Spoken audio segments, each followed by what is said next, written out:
Hello everyone, welcome to DTH Decoding the Hindu. We are here to decode the Hindu for all those examinations where you are needed to be updated with current affairs of national and international importance. Today's lecture is going to be very important, so please watch the video till last. And if you think that my efforts are worth appreciating, then please do like the video, subscribe my channel and share the video with your friends as well. So let's get started. आज है 25 जनवरी. सबसे पहले एक previous year question देखेंगे. Previous year question देखने से होगा क्या कि आपको आइडिया लग जाएगा कि हम जो भी चीज़ें पढ़ रहे हैं एग्जाम में उनको किस वे से पूछा जा सकता है. क्वेश्चन क्या है हमारे पास? Which one of the following is the national aquatic animal of India?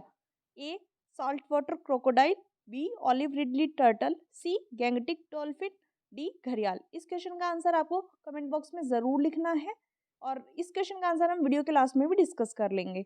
अब एक क्योट देख लेते हैं जो हमें ऐसे एथिक्स कहीं भी हेल्पफुल हो सकती है. क्योट क्या है? Don't divide the world into the weak and strong or successes and failures, divide the world into the learners and non learners. किसकी क्योट है ये? बी बार्बर की. इसको आपको नोट डाउन करके रख लेना, कहीं भी हेल्पफुल हो सकती है आपके लिए. न्यूज़ एनालिसिस की तरफ चलते हैं. फर्स्ट न्यूज़ हमारे पास क्या है? दिल्ली हाई कोर्ट ने लाइव स्ट्रीमिंग प्रोसीडिंग्स के लिए रूल्स नोटिफाई कर दिए हैं. हमें पता है कैपिटल में जो भी सब ऑर्डिनेट कोर्ट्स हैं उनकी प्रोसीडिंग्स को अब लाइव स्ट्रीम किया जाएगा, तो उसके लिए दिल्ली हाई कोर्ट ने रूल्स नोटिफाई कर दिए हैं. क्या रूल्स बनाए गए हैं?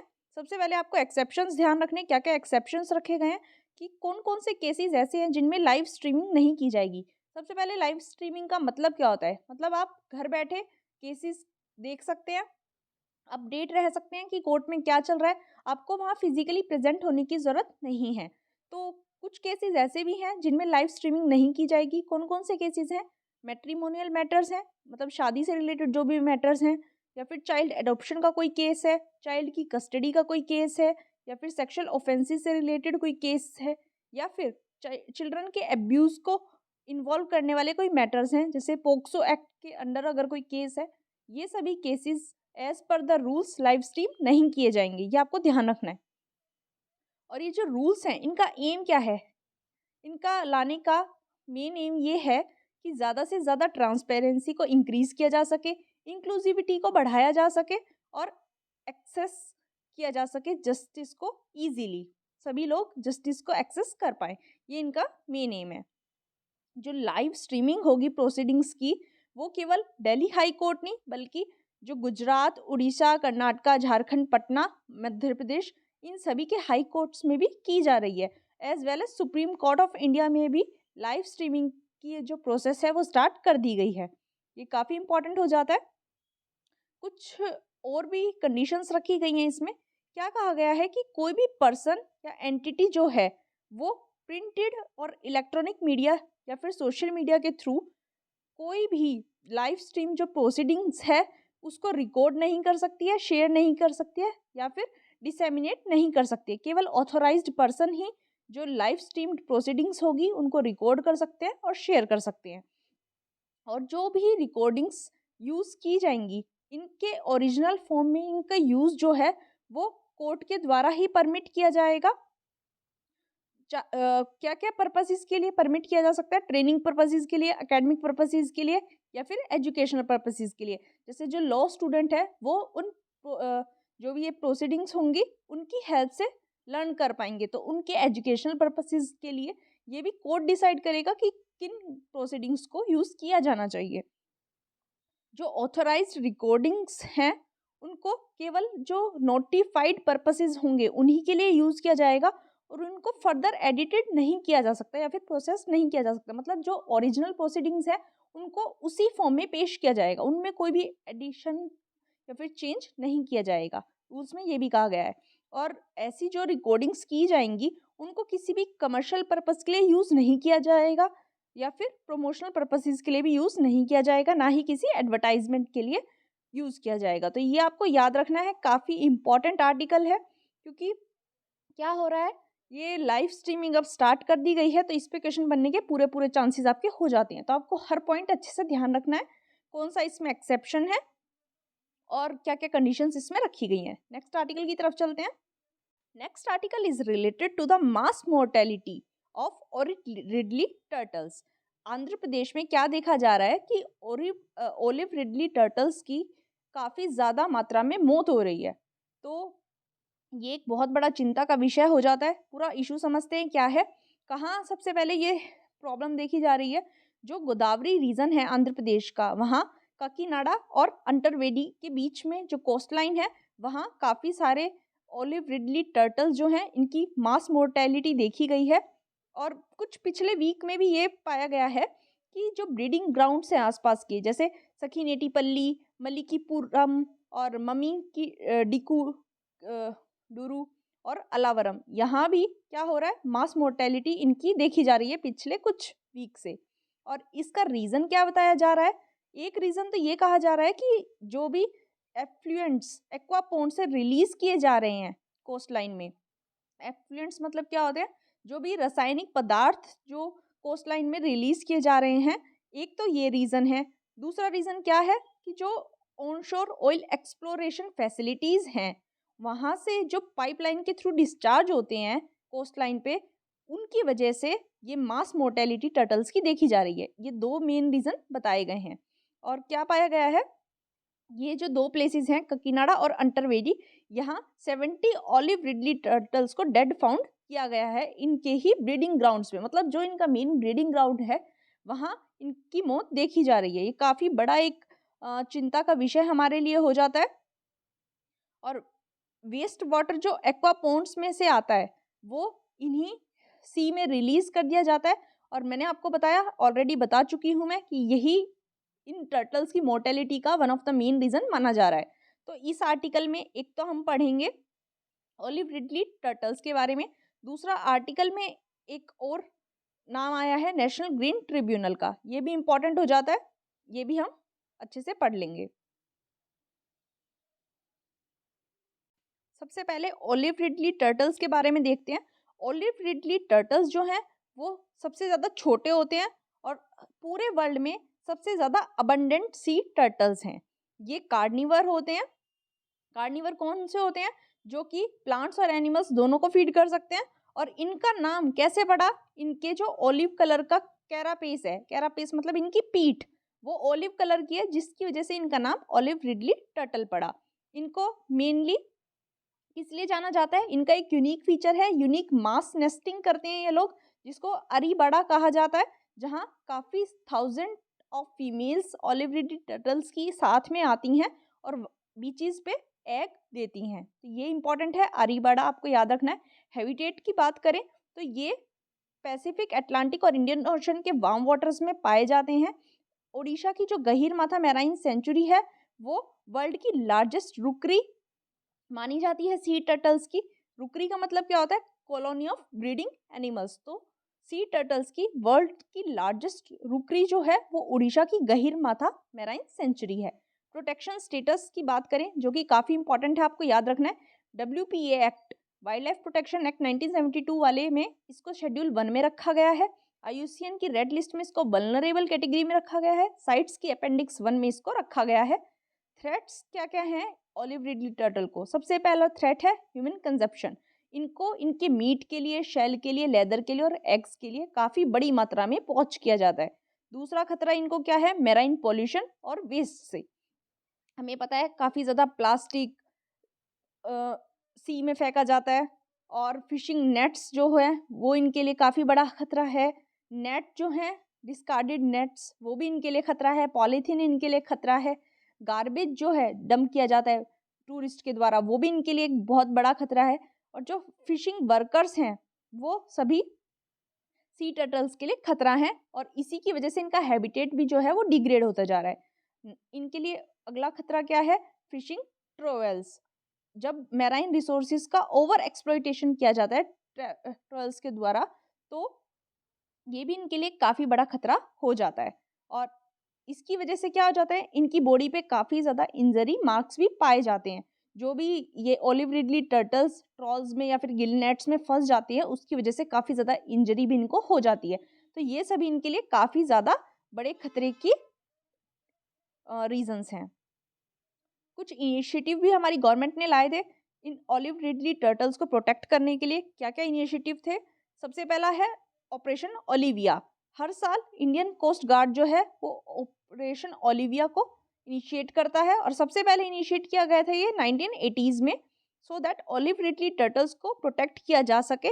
और मेन इनका ऑपरेशन कहाँ था? अलोंग द उड़ीसा कोस्ट, जहाँ इनकी main breeding time, nesting time जो कि नवंबर से दिसंबर होता है, उस टाइम पे इनको एक स्पेशल प्रोटेक्शन दी जा है।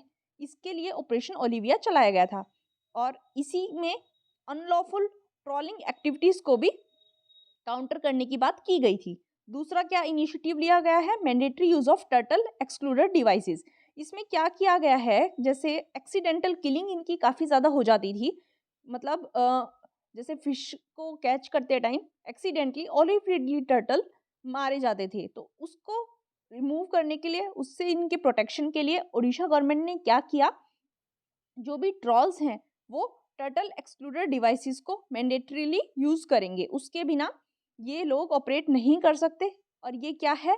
टर्टल एक्सक्लूडर डिवाइस, ये एक स्पेशल डिजाइंड नेट है जिसके अंदर एक एग्जिट कवर है, जहां अगर कोई फिश की जगह टर्टल आ जाता है तो वो इजीली एस्केप कर सकता है।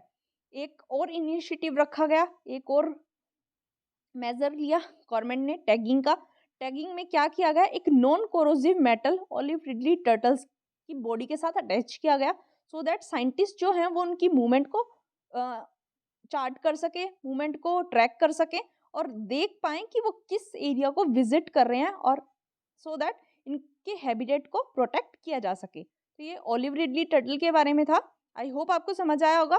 अब मैंने आपको बताया इस आर्टिकल में एनजीटी की भी बात की गई है, नेशनल ग्रीन ट्राइब्यूनल की। इसके बारे में भी देख लेते हैं। एनजीटी के बारे में इंपॉर्टेंट है, एक दो बार क्वेश्चन भी आया है प्रीवियस ईयर में।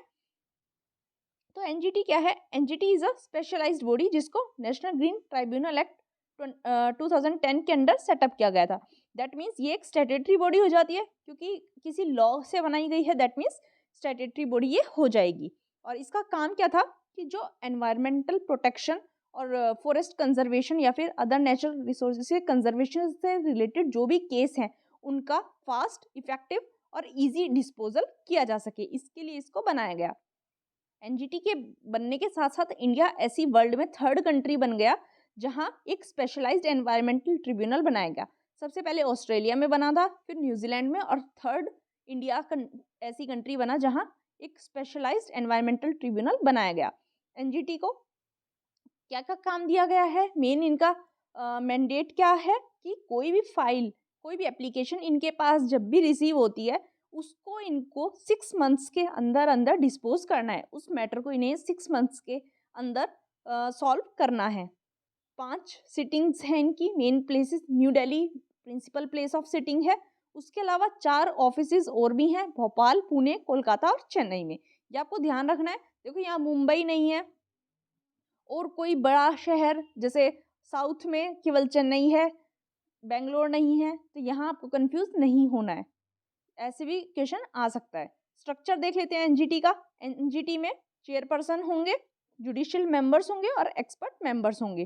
सभी 3 साल या फिर जब तक उनकी एज 65 ईयर्स नहीं हो जाती तब तक के लिए ऑफिस को होल्ड करेंगे और रीअपॉइंटमेंट के लिए भी ये एलिजिबल नहीं होंगे। ये आपको ध्यान रखना है, नॉट एलिजिबल फॉर रीअपॉइंटमेंट। जो चेयरपर्सन है उसको सेंट्रल गवर्नमेंट अपॉइंट करेगी in consultation with chief justice of India. एक सिलेक्शन कमेटी बनाई जाएगी सेंट्रल गवर्नमेंट के द्वारा और वो सिलेक्शन कमेटी जुडिशियल मेंबर्स और एक्सपर्ट मेंबर्स को अपॉइंट करेगी। एटलीस्ट 10 और maximum 20 full time judicial members और एक्सपर्ट मेंबर्स इस ट्राइब्यूनल में होने चाहिए।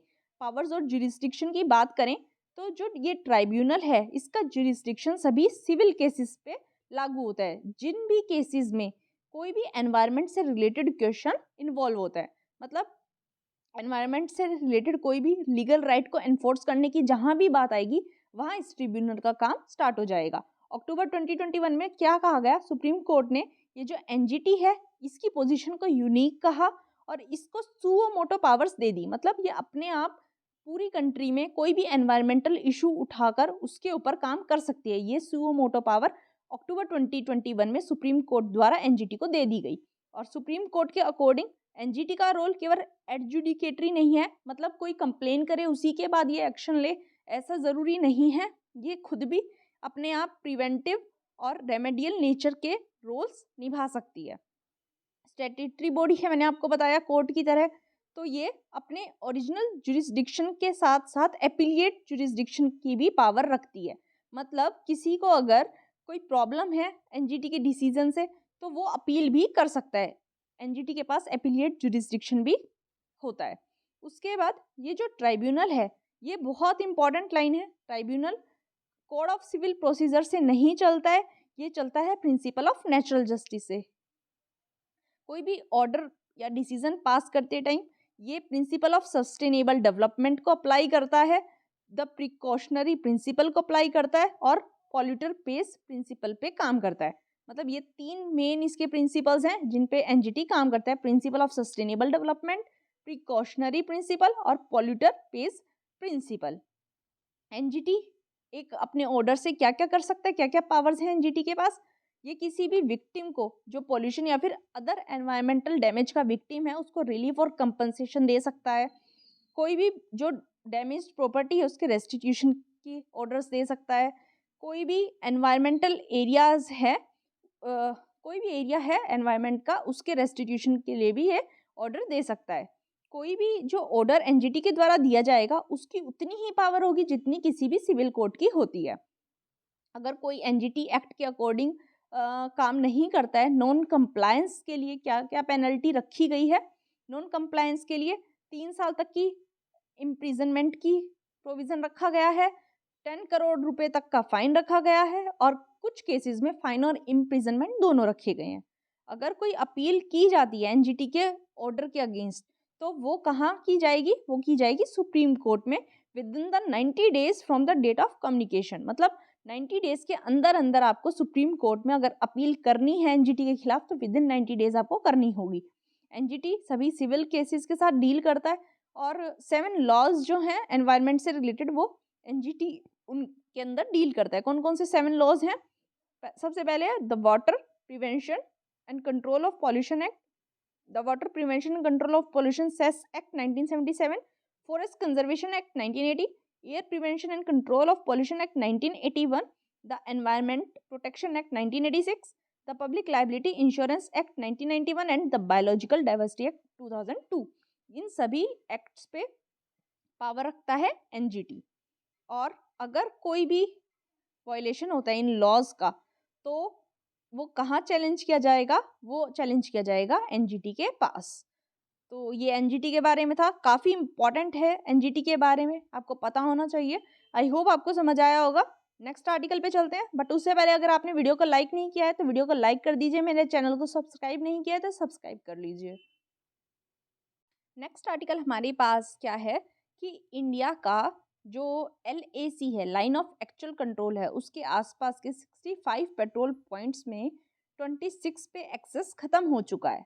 वो क्यों हुआ, कैसे हुआ, ये हम इस आर्टिकल में समझेंगे। सबसे पहले इंडियन आर्मी ने प्ले सेफ अप्रोच अपनी रखी और जिसकी वजह से इनफॉर्मल बफर जोन्स क्रिएट हो गए और जो ग्रेजियर्स हैं उनकी मूवमेंट पे रेस्ट्रिक्शंस लगा दी गई अलोंग द चाइना बॉर्डर। और उसकी वजह से क्या हुआ? पास्चर लैंड्स का लॉस हुआ गोगरा हिल्स और काकजंग एरियाज में। और अच्छे से समझते हैं क्या कहा गया है आर्टिकल में। इंडियन आर्मी ने चाइनीज पीपल लिबरेशन आर्मी के साथ कोई भी कॉन्फ्लिक्ट अवॉइड करने के लिए क्या किया? हाई रेजोल्यूशन कैमराज लगा दिए।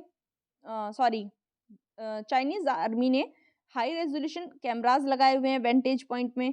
तो उसको देखते हुए हमारी आर्मी ने कोई भी कॉन्फ्लिक्ट उनके साथ अवॉइड करने के लिए हमारे यहाँ के ग्रेजियर्स की मूवमेंट को रेस्ट्रिक्ट कर दिया। कैसे रेस्ट्रिक्ट किया? चेक पोस्ट इंस्टॉल कर दिए और हमारे पर्सनल को, आर्मी पर्सनल को वहाँ डिप्लॉय कर दिया। और अभी हमें पता है कुछ टाइम पहले इंडिया और चाइना के ऑफिशियल्स के बीच में बात हुई थी, पेट्रोलिंग पॉइंट 15 और 16 पे डिसएंगेजमेंट एग्रीमेंट भी हुआ था, जिसकी वजह से पहले ही काफ़ी ज़्यादा पास्चर लैंड का लॉस हमें हो चुका है गोगरा हिल्स में, पेंगोंग सो लेक के नॉर्थ बैंक में और काकचुंग एरियाज में। 65 पेट्रोलिंग पॉइंट्स में से हमारी प्रेजेंस जो है वो 26 पेट्रोलिंग पॉइंट में से ख़त्म हो चुकी है। और क्योंकि हम कोई भी पेट्रोलिंग वहाँ करते हुए नहीं पाए गए हैं, हमारी इंडियन सिक्योरिटी फोर्सेस या फिर बहुत रेस्ट्रिक्टिव पेट्रोलिंग हम लोग कर रहे हैं, तो इसका फ़ायदा उठाते हुए चाइना ने हमें फ़ोर्स किया ये एक्सेप्ट करने के लिए कि ये जो एरियाज़ हैं, यहाँ चाइनीज़ प्रेज़ेंस है। मतलब चाइना ने अपना कंट्रोल यहाँ जता लिया, क्योंकि हम यहाँ पेट्रोलिंग नहीं कर रहे थे, पेट्रोलिंग कर भी रहे थे तो काफ़ी रेस्ट्रिक्टिव पेट्रोलिंग कर रहे थे।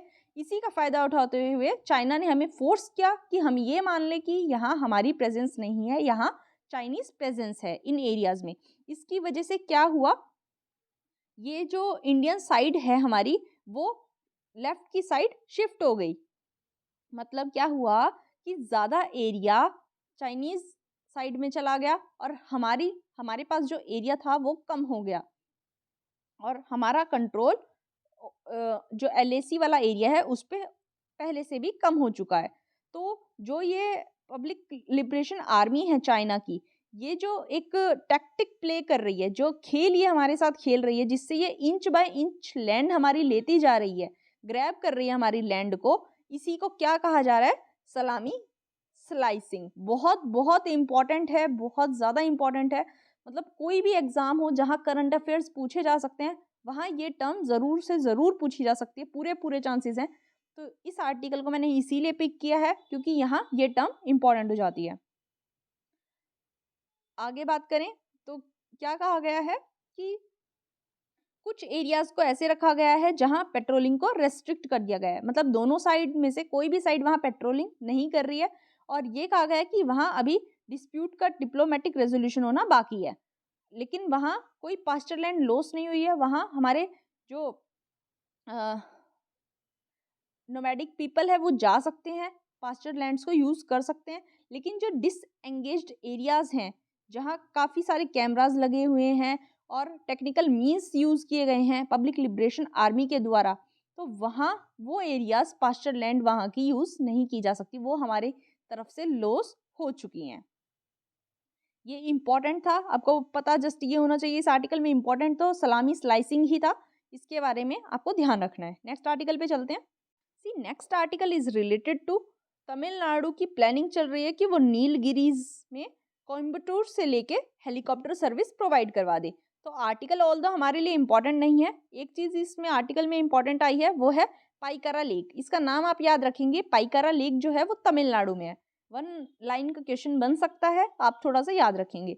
नीलगिरीज के बारे में हम बैकग्राउंड देखेंगे। नीलगिरी बायोस्फीयर रिजर्व का काफ़ी इम्पोर्टेंट है।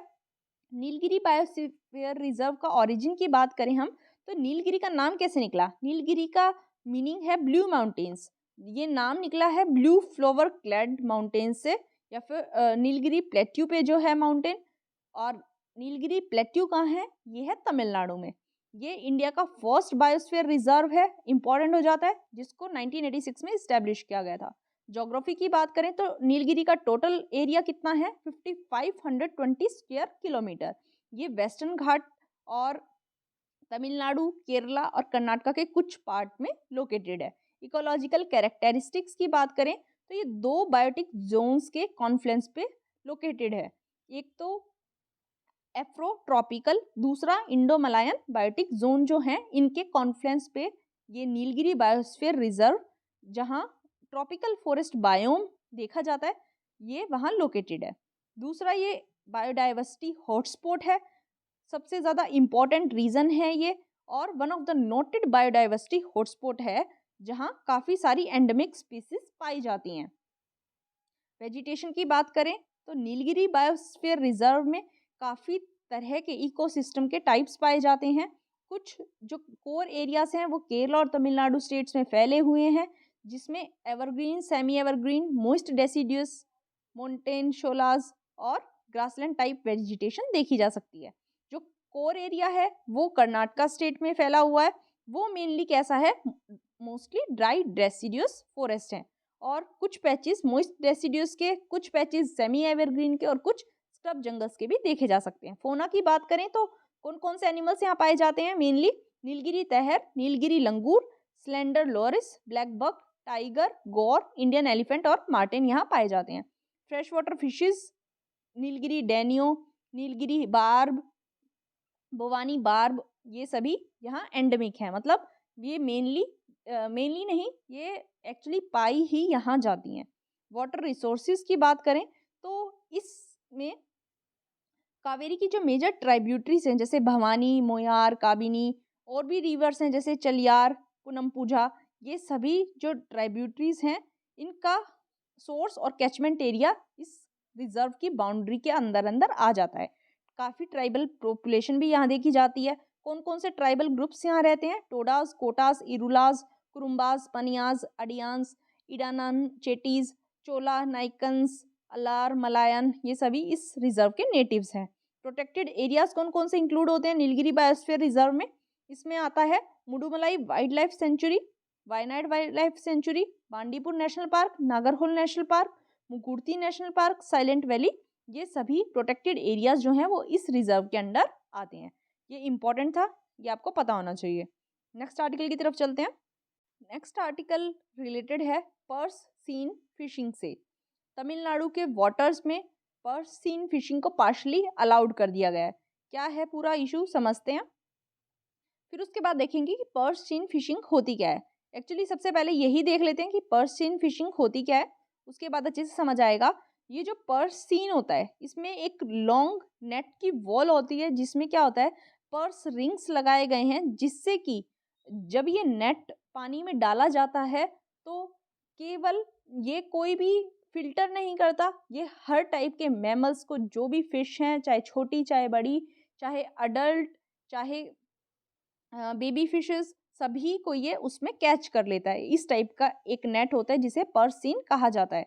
ये टेक्निक इंडिया के वेस्टर्न कोस्ट में काफ़ी ज़्यादा डिप्लॉय की जाती है। एडवांटेज क्या है इस टेक्निक का? Purse seine fishing open water में जब भी की जाती है तो ये काफ़ी एफिशिएंट फॉर्म ऑफ फिशिंग मानी जाती है। सी बेड से इसका कोई कांटेक्ट नहीं होता। देखो इंपॉर्टेंट है, सी बेड से कोई कांटेक्ट नहीं होगा और low levels of by catch, काफ़ी कम चांसेस हो जाते हैं बाई कैच की। और यहाँ फिश को कैच किया जाता है फिश एग्रीगेटिंग डिवाइसेस के अराउंड। ये ओपन सी में यूज़ की जाती है सो दैट जो डेंस स्कूल्स हैं सिंगल स्पीसीज पेलाजिक के, मतलब जहाँ बहुत ज़्यादा मात्रा में मछलियाँ पाई जाती हैं, जो डेंस एरियाज हैं वहाँ ये मेनली यूज़ किया जाता है। जैसे फिशेस हैं ट्यूना और मैक्रल, ये जहाँ ज़्यादा मात्रा में डेंस नंबर में पाई जाती हैं वहाँ इन नेट्स को मेनली यूज़ किया जाता है। कंसर्न्स क्या है इससे रिलेटेड? कुछ स्टेट्स में इस टेक्निक को ये पाया गया है कि जैसे जैसे ये टेक्निक यूज़ हो रही है वहाँ जो स्मॉल पेलाजिक शोलिंग फिश हैं जैसे सार्डाइंस हैं, मैकरल है, एनक्योवीज है, ट्रिवली है, इनका स्टॉक काफ़ी कम हो गया है, ऐसा देखा जा रहा है। साइंटिफिक कम्युनिटी ने क्या कहा है कि जो क्लाइमेटिक कंडीशंस हैं including the El Nino phenomena, ये फिशेस के डिक्लाइन के लिए रिस्पॉन्सिबल है। पिछले 10 सालों में जो एल नीनो फिनोमिना में चेंजेस आ रहे हैं उसकी वजह से फिशेस की जो अवेलेबिलिटी है वो कम होती जा रही है। फिशरमैन ट्रेडिशनल मेथड जो यूज़ करने वाले हैं वो क्या ब्लेम करते हैं कि पर्स सीन फिशिंग की वजह से सभी फिशेस इसी नेट में आ जाती हैं और इनके एम्प्लॉयमेंट में, इनके जो डेली रोजगार है उस पर काफ़ी फर्क पड़ रहा है। उन्होंने क्या डिमांड की है ऐसे छोटे फिशरमैन ने कि सेंटर ने जब इस बैन को हटाने की बात की है तो उन्हें उस एक्सपर्ट कमेटी रिपोर्ट को भी पब्लिश करना चाहिए जिस बेसिस पे सेंटर इस बैन को हटाने की बात कर रहा है। क्योंकि पर्स सीन क्या है, एक नॉन टारगेटेड फिशिंग गियर है, मतलब कोई भी टारगेट करे बिना ऐसे ही पानी में जाल को फेंक दिया जाता है और जो भी आता है जाल के अंदर, कुछ नहीं, कोई फिल्टर नहीं, जो भी मैमल, जो भी फिश आएंगी बड़ी छोटी, वो सभी कैच हो जाती हैं। जो जुवेनाइल फिशेस होती हैं वो भी इसमें कैच हो जाती हैं। ये मैराइन रिसोर्सेज के लिए काफ़ी ज़्यादा डेट्रीमेंटल हो जाता है। यूनियन गवर्नमेंट जो है वो इस बैन के अगेंस्ट क्यों है? एकदम पूरा बैन लगा दिया था, बंद कर दी थी एक बार, तो उसके अगेंस्ट क्यों थी यूनियन गवर्नमेंट? जो union ministry of fisheries, animal husbandry and dairying है, उन्होंने ये रेकमेंड किया था कि इस बैन को लिफ्ट कर दिया जाए। और ऐसा उन्होंने एक एक्सपर्ट कमेटी की रिपोर्ट के बेसिस पे कहा था। एक्सपर्ट पैनल ने क्या कहा था कि इस टाइप की फिशिंग से कोई भी सीरियस रिसोर्स डिप्लीशन अभी तक नहीं देखा गया है, जैसे जैसे एविडेंस अभी तक अवेलेबल है। और उन्होंने एक्सपर्ट पैनल ने क्या रेकमेंड किया कि जो पर्स सीनर्स हैं वो टेरिटोरियल वाटर्स में और इंडियन एक्सक्लूसिव इकोनॉमिक जोन में एक लिमिटेड पर्स सीन कर सकते हैं, जिसमें कुछ कंडीशंस रखी जाएंगी। कमिटी ने ये भी सजेस्ट किया था कि एक national management plan on purse seine fisheries बनाया जाना चाहिए। फिशिंग के ज्यूरिसडिक्शन की बात करें तो फिशिंग क्या है, एक स्टेट सब्जेक्ट है, काफ़ी इंपॉर्टेंट है, ये आपको ध्यान रखना है। फिशिंग एक स्टेट सब्जेक्ट है और जो मैनेजमेंट प्लान बनाने की ड्यूटी है मैराइन फिशरीज का, वो स्टेट की ड्यूटी है। स्टेट सब्जेक्ट में 61 सब्जेक्ट आते हैं, ओरिजिनली 66 सब्जेक्ट थे ओरिजिनल कॉन्स्टिट्यूशन में, फिर ये घटते घटते 61 हो गए, फिलहाल 61 है। ये लोकल इम्पोर्टेंस के जो भी मैटर होते हैं, लोकल गवर्नमेंट है, पब्लिक ऑर्डर है, police, agriculture, forest, public health, sanitation, fisheries, education, state taxes, duties, ये सभी स्टेट लिस्ट के अंडर आते हैं। स्टेट जो है उनके पास नॉर्मल सर्कमस्टांसिस में ये पावर होती है कि स्टेट लिस्ट के किसी भी मैटर पे वो लॉ बना सकती है। आई होप आपको समझ आया है। आर्टिकल देख लेते हैं। अब आर्टिकल में क्या कहा गया है, सेम चीज़ है, यही कही गई है कि कोर्ट ने अब क्या किया है कि 12 नॉटिकल माइल की लिमिट रखी है तमिलनाडु के कोस्ट पे। मतलब 12 नॉटिकल माइल तक आप पर्स इन फिशिंग नहीं कर सकते, उसके बाहर उसके बाद आप कर सकते हैं, उसके लिए अलाउंस कोर्ट ने दे दी है। लेकिन कुछ कंडीशंस रखी गई हैं। कंडीशंस क्या हैं, जो वेसल्स रजिस्टर्ड होंगे मैराइन फिशिंग रेगुलेशन लॉ के अंडर, केवल वही पर्स सीन फिशिंग कर पाएंगे। सबसे पहली बात तो ये कह दी गई है। दूसरा क्या कहा गया है कि बोट्स में ट्रैकिंग डिवाइस भी इंस्टॉल किए जाएंगे, ये दूसरी बात कह दी गई है। तीसरा क्या कहा गया है कि कोर्ट एक कलर कोड भी प्रिस्क्राइब करेगा, मतलब जो भी बोट्स पर्स सीन फिशिंग के लिए जाएंगी उनके लिए एक स्पेशल कलर कोड भी कोर्ट के द्वारा दिया जाएगा। फोर्थ क्या है कि इन सभी फिशिंग क्रू के पास एक मैंडेटरीली आइडेंटिटी कार्ड होने चाहिए। ये 4 चीजें हैं जो चेंज की गई है, ये आपको पता होनी चाहिए, काफी काफी इंपॉर्टेंट है। तमिलनाडु ने ये जो 12 नॉटिकल माइल्स के बाद पर्स सीन फिशिंग को अलो कर दिया है कोर्ट ने, उसको भी अपोज किया है। तमिलनाडु गवर्नमेंट क्या चाहती है कि ये 12 नॉटिकल माइल्स के बाद भी ना की जाए। ये पर्स सीन जो नेट होता है इसका मुंह 1 हेक्टेयर जितना बड़ा होता है और जो भी सी बॉल्स में आता है 1 हेक्टेयर में वो सब कुछ खींच लाता है। मैंने आपको बता ही दिया कि ये पर्स सीन नेट जो है ये फिल्टर नहीं करता, छोटी बड़ी अडल्ट जुवेनाइल हर टाइप की फिशेस को ये कैच कर लेता है। और इसी की वजह से क्या हो रहा है, जो स्मॉल फिशरमैन है उनकी लिवलीहुड के लिए खतरा बन गया है। जो टेरिटोरियल वाटर में ऑपरेट करते हैं उनका लिवलीहुड रिस्क पे है। एक 1993 में डिसीजन लिया गया था, केस था, एक केस याद रखना है आपको, state of Kerala versus Joseph Antony. उसमें ये जो बैन था पर्स सीन फिशिंग पे, इसको सही बताया गया था और इसमें ये कहा गया था कि इससे जो ट्रेडिशनल फिशरमैन है उनका लिवलीहुड अफेक्ट होता है। इसलिए 12 नॉटिकल माइल्स तक कहाँ कहाँ प्रोहिबिट की गई है ये purse seine fishing, Tamil Nadu, Kerala, Puducherry, Orissa, Dadra and Nagar Haveli, Daman and Diu और अंडमान एंड निकोबार आइलैंड्स पे। जो कुछ स्टेट्स ऐसी भी हैं जहां ऐसा कोई बैन नहीं किया गया है। कौन कौन सी स्टेट्स हैं, गुजरात, आंध्र प्रदेश, गोवा, कर्नाटका और वेस्ट बंगाल। ये आपको ध्यान रखना है, इन स्टेट्स में कोई बैन अभी तक नहीं लगाया गया है। काफी इंपॉर्टेंट है ये, इस आर्टिकल में यही इंपॉर्टेंट था। नेक्स्ट आर्टिकल की तरफ चलते हैं। नेक्स्ट आर्टिकल हमारे पास क्या है, इजिप्ट के president Abdel Fattah L CC हमारे यहाँ अराइव कर चुके हैं और ये रिपब्लिक डे पैरेड के चीफ गेस्ट हैं।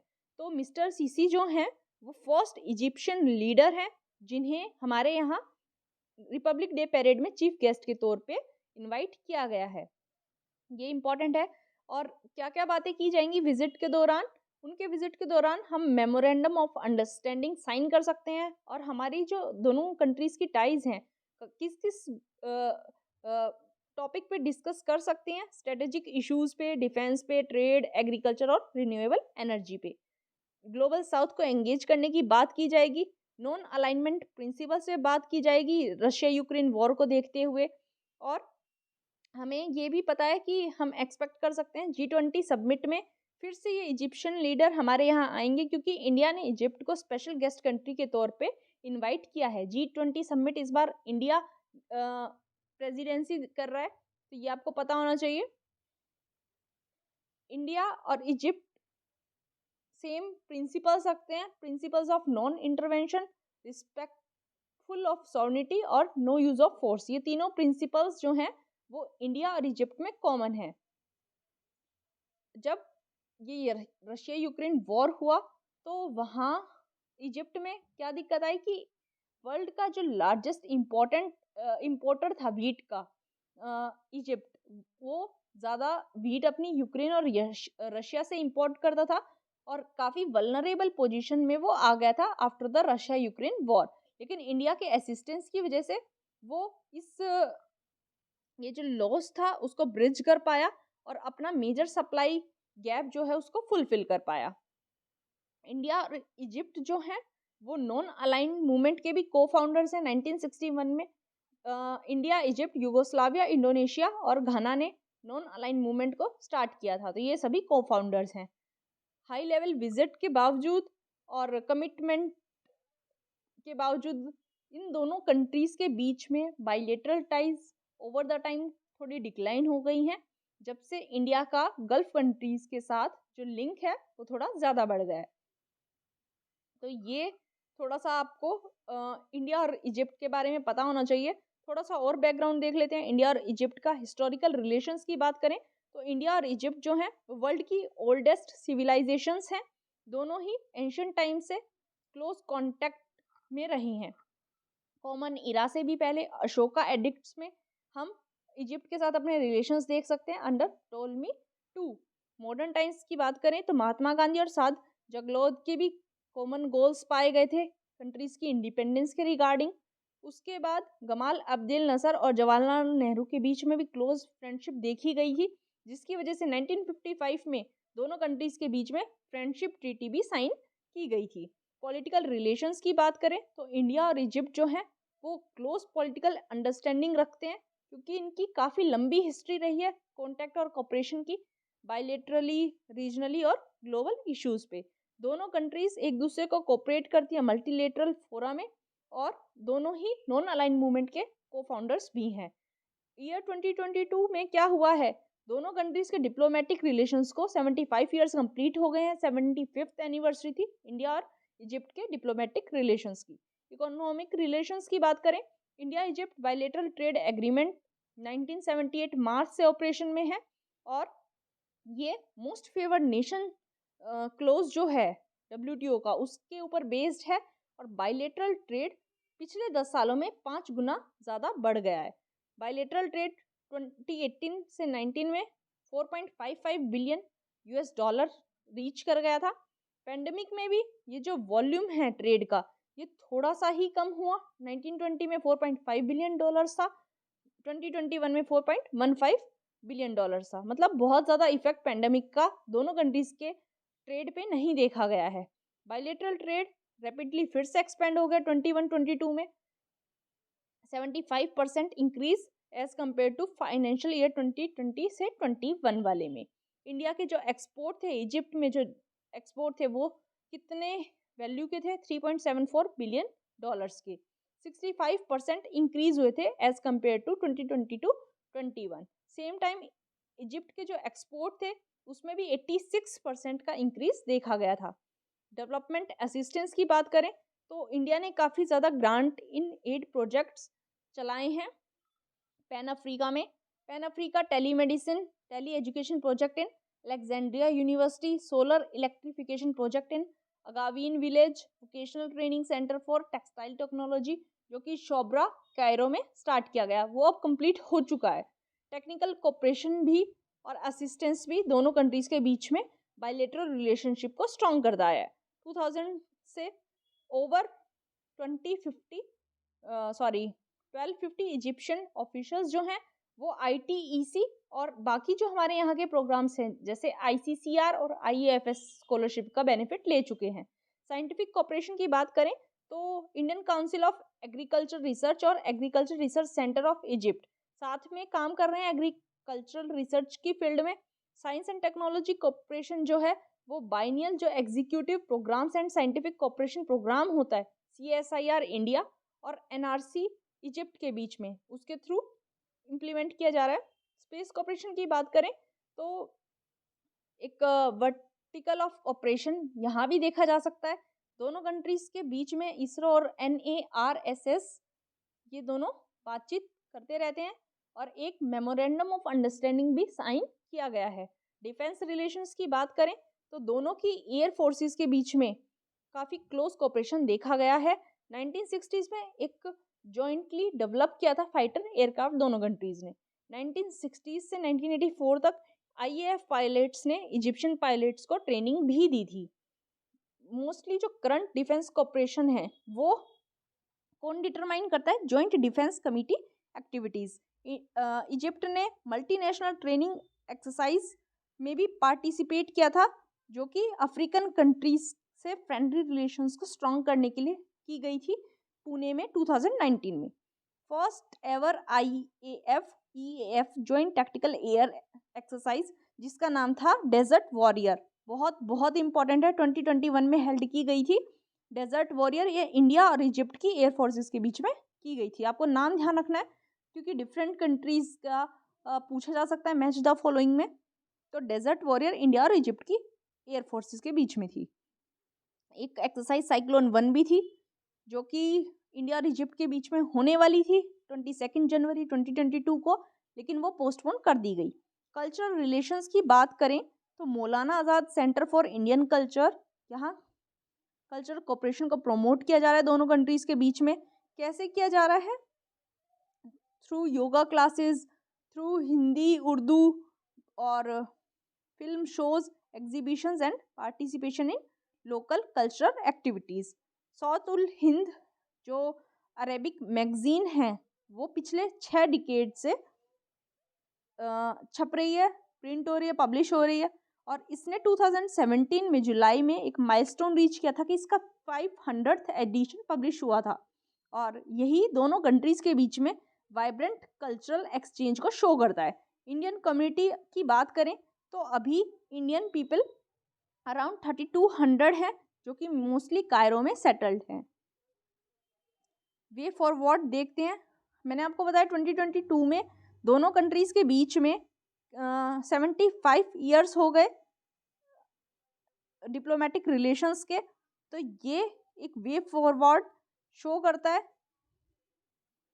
और एक कांस्टेंट एफर्ट के लिए भी बोलता है कि दोनों कंट्रीज के बीच में रिलेशनशिप है वो ग्रो की जानी चाहिए। तो ये इंडिया और इजिप्ट के बारे में था, दोनों के रिलेशंस कैसे रहे हैं, पास्ट में कैसे रहे हैं, फिलहाल कैसे चल रहे हैं, मैंने आपको पूरे बैकग्राउंड के साथ बता दिया। आई होप आपको समझ आया होगा। नेक्स्ट आर्टिकल पे चलते हैं। नेक्स्ट आर्टिकल हमारे पास रिलेटेड है GM मस्टर्ड से। GM मस्टर्ड के यूज़ को अलाउंस दे दी गई है, लेकिन सुप्रीम कोर्ट ने गवर्नमेंट से पूछा है कि अगर इसका कमर्शियल रिलीज कर दिया गया तो जो रिस्क है GM मस्टर्ड की वजह से अगर वो इरिवर्सिबल हुआ तो इसका आंसर सुप्रीम कोर्ट ने गवर्नमेंट से मांगा है। थोड़ा सा बैकग्राउंड देख लेते हैं फिर देखते हैं कि ये होती क्या है। ये होती है GM मस्टर्ड एक हर्बिसाइड टॉलरेंट क्रॉप। मतलब क्या होता है कि जो विषैले पदार्थ छिड़काव किए जाते हैं उनको टॉलरेट कर सकती है, जल्दी से ख़राब नहीं होगी और इसी की वजह से ये एनकरेज करेगी फार्मर्स को कि वो अपने खेतों में ज़्यादा से ज़्यादा केमिकल वीड किलर्स को स्प्रे करें और केमिकल वीड किलर्स अगर स्प्रे किए जाएंगे तो उनकी वजह से लार्ज अमाउंट में केमिकल्स क्रॉप्स में रह जाएंगे। तो ये सॉइल के लिए, अर्थ के लिए एक बहुत बड़ा खतरा है और ये कहा गया है कि GM क्रॉप्स जो हैं वो इंडियन कॉन्टेक्स्ट में, इंडियन एग्रीकल्चर के लिए कामयाब नहीं हैं। इंडिया में मस्टर्ड की 5477 वैरायटीज़ पाई जाती हैं, वो सभी इस GM मस्टर्ड के आने से रिस्क पे आ जाएंगी। और ये जो GM मस्टर्ड है जिसका नाम क्या है, धारा मस्टर्ड हाइब्रिड 11 DMH11, ये एक जेनेटिकली इंजीनियर्ड वेरिएंट है मस्टर्ड का। ये हॉरेंडस है, रिडल्ड है और इसके ऊपर काफ़ी ज़्यादा कॉन्फ्लिक्ट ऑफ इंटरेस्ट चल रहा है। तो अभी देख लेते हैं GM मस्टर्ड के बारे में, काफ़ी इंपॉर्टेंट है। GM मस्टर्ड मैंने आपको बताया, नाम इसका क्या है, धारा मस्टर्ड हाइब्रिड DM11। इसको फील्ड में टेस्ट भी किया गया और इसको ज़्यादा प्रोडक्टिव भी पाया गया है और ये पाया गया कि ये जो वैरायटी है ये हनी बीज के नेचुरल पॉलिनेशन के साथ कोई इंटरफेरेंस नहीं करती है। मतलब हनी बीज के पॉलिनेशन प्रैक्टिसेस के साथ कोई खतरा नहीं है। जेनेटिकली मॉडिफाइड क्रॉप्स क्या होती हैं? जेनेटिकली मॉडिफाइड क्रॉप्स जो हैं वो प्लांट से ड्राइव की जाती है, लेकिन उनके जीन्स को आर्टिफिशियली मॉडिफाई किया जाता है। कैसे आर्टिफिशियली मॉडिफाई करेंगे? उनके अंदर किसी अदर ऑर्गेनिज्म का जेनेटिक मटेरियल इंसर्ट कर दिया जाता है और उसकी हेल्प से इन्हें नई प्रॉपर्टीज दे दी जाती हैं, जैसे कि ये यील्ड बढ़ा दें, या फिर किसी हर्बिसाइड से ज़्यादा टॉलरेंट हो जाएं, या फिर किसी डिजीज से रेजिस्टेंट हो जाएं, ड्रॉट से रेजिस्टेंस हो जाए, या फिर इनकी न्यूट्रिशनल वैल्यू इम्प्रूव हो जाए। ये सभी चीज़ें जेनेटिकली मॉडिफाई करके की जा सकती हैं। इंडिया में सबसे पहले केवल एक जीएम क्रॉप अलाउ की गई थी, बीटी कॉटन, लेकिन ये जो जेनेटिक इंजीनियरिंग अप्रेजल कमेटी है इसने जीएम मस्टर्ड के भी कमर्शियल यूज के लिए रिकमेंडेशन दे दी है। जीएम मस्टर्ड क्या है?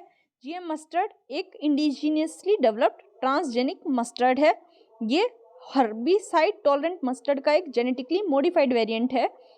ये कैसे बनाया गया है? दो वेरिएंट्स के मिक्सचर से। उन एक है इंडियन मस्टर्ड वैरायटी थी वरुण, दूसरी थी ईस्ट यूरोपियन अर्ली हीरा 2। ये दोनों वेराइटीज के बीच में क्रॉस करवाया गया और उसके बाद ये जेनेटिकली मॉडिफाइड मस्टर्ड बनाई गई। आपको ध्यान रखना है वरुण, अर्ली हीरा 2 ये क्या है? तो ये मस्टर्ड वेराइटी है। ऐसे भी क्वेश्चन आ सकता है, आपको इसका ध्यान रखना है। इसमें दो एलियन जीन्स हो गए। कौन कौन से एलियन जीन्स हो गए? बार्नेस और बार स्टार। और ये दोनों ही सोइल बैक्टीरियम से आइसोलेट हैं, जिसका नाम होता है बेसिलियस एमाइलोली क्यूफेशियंस। और इसी की वजह से क्या हो रहा है? High yielding commercial mustard hybrid बनाई जा रही है।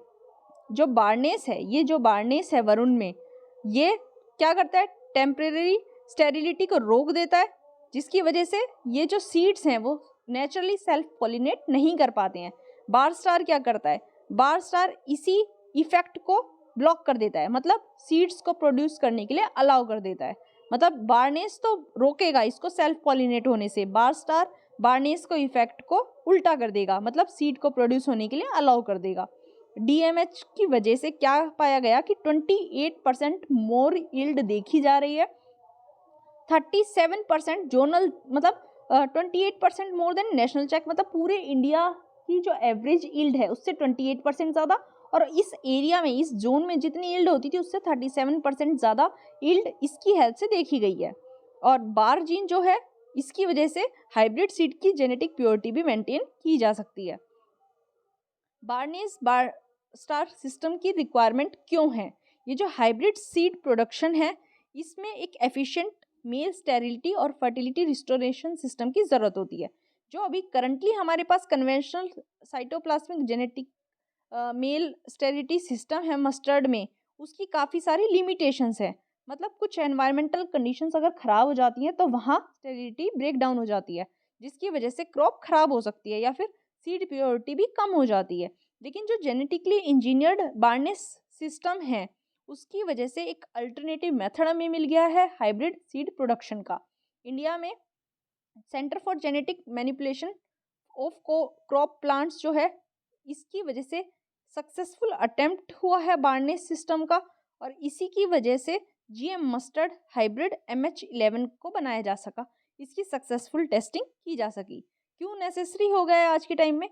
इंडिया की एडिबल ऑयल की इंपोर्ट डिमांड को देखते हुए ये बढ़ती ही जा रही है, और हमारी डोमेस्टिक डिमांड को फुलफिल करने के लिए हमें अपनी यील्ड को बढ़ाना होगा, जो कि जीएम मस्टर्ड की हेल्प से ही पॉसिबल है। और इसी की वजह से अल्टीमेटली क्या होगा? फॉरेक्स रिडक्शन हो जाएगा। इसलिए एग्री इंपोर्ट पे जो फॉरेक्स ड्रेन हो रहा है उसको कम करने के लिए जीएम मस्टर्ड ज़रूरी हो जाती है।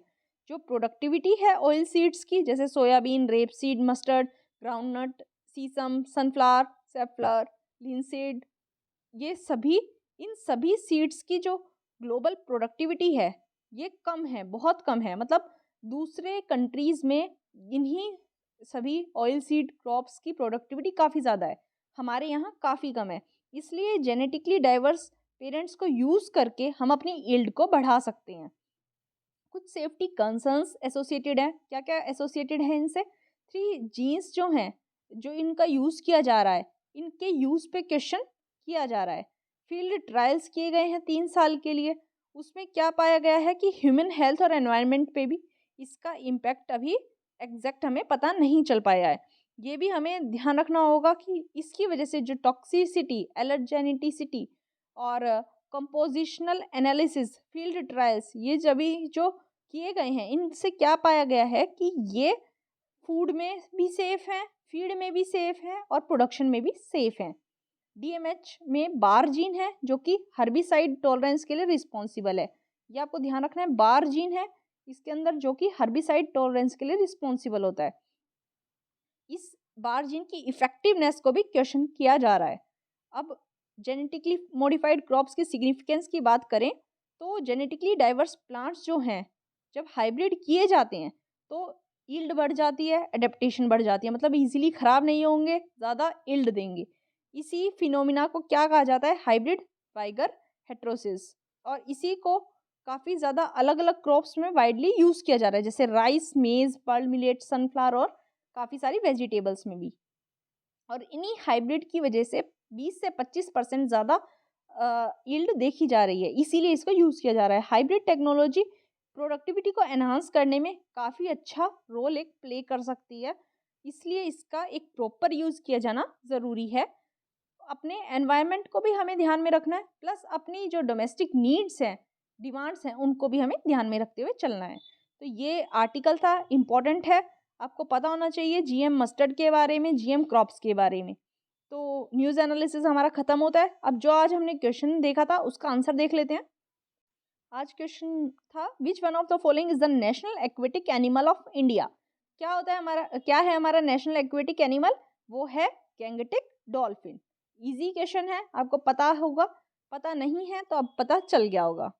तो आई होप आपको लेक्चर हेल्पफुल लगा है, समझ में आया है। तो वीडियो को लाइक ज़रूर कर दीजिए, मुझे आपके लाइक से, आपके कमेंट से ही पता चलता है कि मैं कैसा इनपुट दे पा रही हूँ। और अगर वीडियो अच्छा लगा है तो चैनल को भी सब्सक्राइब कर लीजिए और वीडियो को ज़्यादा से ज़्यादा शेयर कीजिए। Thank you so much.